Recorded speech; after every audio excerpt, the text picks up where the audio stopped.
Traditional milling பத்தி theoretical explanation நான் உங்களுக்கு கொடுத்துருந்தேன். இந்த வீடியோல அதோட விஷுவல் ரெப்ரசன்டேஷன் வித் மேனுஃபேக்சரிங் சாஃப்ட்வேரான மாஸ்டர் கேம் அதுல வந்து ஒரு ட்ரெடிஷ்னல் மில்லிங் ப்ரோக்ராம் நாங்க எப்படி பண்றோம் அப்படின்றத இந்த வீடியோல உங்களுக்கு ஷோ பண்ண போறோம். ஸோ நான் மேனுஃபேக்சரிங் சாஃப்ட்வேரான மாஸ்டர் கேம் சாஃப்ட்வேரை பயன்படுத்தி கான்டூர் 2D மில் ப்ரோக்ராம் பண்ணி ஒரு ஜென்ரலான ட்ரெடிஷ்னல் மில்லிங் ப்ரோக்ராம் பண்ணியிருக்கேன். ஸோ இதுதான் ட்ரெடிஷ்னல் மில்லிங்கான ஒரு சைடு மில்லிங் ப்ரோக்ராம். ஓகேங்களா? ஸோ இது ஒரு சிமுலேஷன் நான் இப்போ காமிக்கிறேன். இப்போ மேனுஃபேக்சரிங் சாஃப்ட்வேர்ல தி பெஸ்ட் சாஃப்ட்வேர் மாஸ்டர் கேம்ல நான் ஒரு ஜென்ரல் சைடு மில்லிங் பண்ணியிருக்கேன்.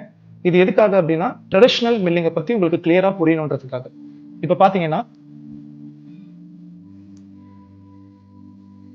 ஸோ இதுதான் சைடு மில்லிங். இதுல பாருங்க, உங்களுக்கு பார்த்தாலே கிளியரா தெரியும். ஸோ இங்க பாருங்க, இதுல வந்து ட்ரெடிஷ்னல் மில்லிங்கோட main formula higher RDOC and lower ADOC. இப்போ பாத்தீங்கன்னா ஹரிசாண்டல் கட்டிங் அதிகமா இருக்கு, வெர்டிகல் கட்டிங் கம்மியா இருக்கு. ஓகேங்களா? ஸோ இதுல என்னன்னா இது ஒரு சாஃப்ட் மெட்டீரியலுக்கு ஓகே, ஒரு அலுமினியம்க்கு நீங்க இந்த மாதிரி மிஷினிங் ஸ்ட்ராட்டஜி யூஸ் பண்றீங்கன்னா ஓகே. அதே வந்து நீங்க ஹார்டஸ்ட் மெட்டீரியலுக்கு பண்ணும்போது டெஃபினட்டா உங்களுக்கு வைப்ரேஷன் அதிகமா இருக்கும், ஹீட் அதிகமா ப்ரொடியூஸ் ஆகும். இது ரிசல்ட் எப்படி கொடுக்கும்னா புவரர் சர்ஃபேஸ் ஃபினிஷ் தான் கொடுக்கும், பிளஸ் டூலோட லைஃபும் போயிடும். ஓகேங்களா? ஸோ இதுதான் ஆர்டிஓசி.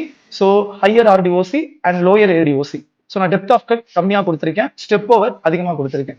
ஸோ இந்த மாதிரி ஸ்ட்ராட்டஜி நீங்க ஒரு சாஃப்ட் மெட்டீரியலுக்கு அலுமினியம்க்கு ஓகே, பட் ஹார்டஸ்ட் மெட்டீரியல் வரப்பதான் நம்ம சேலஞ்சிங்கே ஃபேஸ் பண்ணுவோம். அங்க நீங்க கேர்ஃபுல்லா இருக்கணும். சரிங்களா? ஸோ ஒன்று மட்டும் நல்லா புரிஞ்சுக்கோங்க, மேனுஃபேக்சரிங்ன்றது மிஷினிங் மட்டும் கிடையாது, மிஷினை டிபெண்ட் பண்ணி மட்டும் கிடையாதுன்றத நல்லா புரிஞ்சுக்கோங்க.